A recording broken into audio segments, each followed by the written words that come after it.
We're still about 6 months away from the New Hampshire primary, but most of the Democratic candidates here are actually introducing themselves to the electorate, with one major exception. Former Vice President Joe Biden has been here in 3 different presidential primary cycles. At age 76, he's no stranger to the Granite State. He ran here in the 88 cycle, 2008 cycle, and now 2020.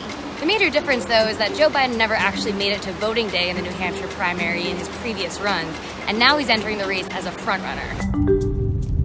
So we've been driving all over the state of New Hampshire talking to voters that have actually seen former Vice President Joe Biden campaign in the state across the decades, in his 88 cycle run, and his 08 cycle run, and now. And a lot of them aren't necessarily Biden supporters, but because it's the state of New Hampshire and it's such an important early voting state, they get to see him right in their backyards and living rooms. Ann Ackerman, who is 73 from Nashua, snapped a photo with Joe Biden when he was gearing up for his 88 run. Fun. We both had dark hair at the time. I saw him in 1986 when he was campaigning for the 1988 presidential election.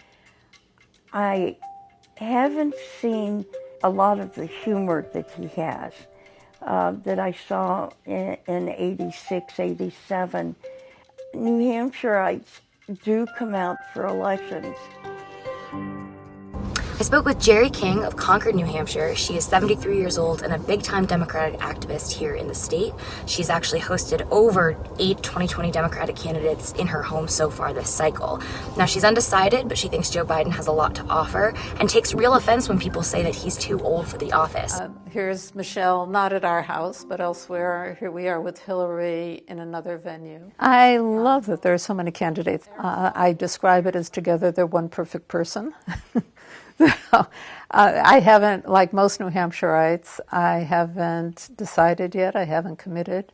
I know one of the issues is age. I really get upset when people say either he's too old or are you sure someone can win? That's the question, can someone win? I remind people that people said Barack couldn't win because he was a person of color, and people said Trump could not win, and both of them did. Tom Marr of Newcastle was a college volunteer on Dick Gephardt's campaign when he first saw Joe Biden in New Hampshire back in 1987. I'm Tom Marr from Newcastle, New Hampshire. And I'm Pam Yonkin from Newcastle, New Hampshire. And we are going through some of their photos of Joe Biden here in New Hampshire over the years. He's meeting my mom right there. These are all our neighbors throughout the house that came. I think he's essentially the same person. I guess he's less of a firebrand, I suppose, in some regards. He's much more of that sort of stable force. The expectation in New Hampshire is that you're going to talk to voters one-on-one, and they can ask you basically anything. This Biden campaign, Biden 2020, is hypercharged. It's really good. So the look and feel of Joe Biden's campaign in the state this time around is very different than both the 88 cycle and the 08 cycle. You see them trying to do a lot of outreach to different communities in the state. They have a robust staff compared to what they had previously. They have over 40 staffers on the ground, and they just opened their first field office. Now, this is still lagging in infrastructure compared to some of the other campaigns that have established teams out here. Yes, Senator Sanders just opened his 6th field office here, and Elizabeth Warren leads the pack in staffers on the ground. So the Biden team here, even though he's only been to New Hampshire a few times, they are getting him in front of all kinds of voters to capitalize on his new celebrity. To capitalize on that, they use his wife, Dr. Jill Biden, as a top surrogate here. Now, she just came to Manchester the other day and made a little bit of news when she was incredibly transparent about what she thinks Joe Biden's real asset is and strength is right now. Your candidate might be better on, health care than Joe is. But you've got to look at who's going to win this election. And maybe you have to swallow a little bit and say, okay, I sort of personally like so-and-so better.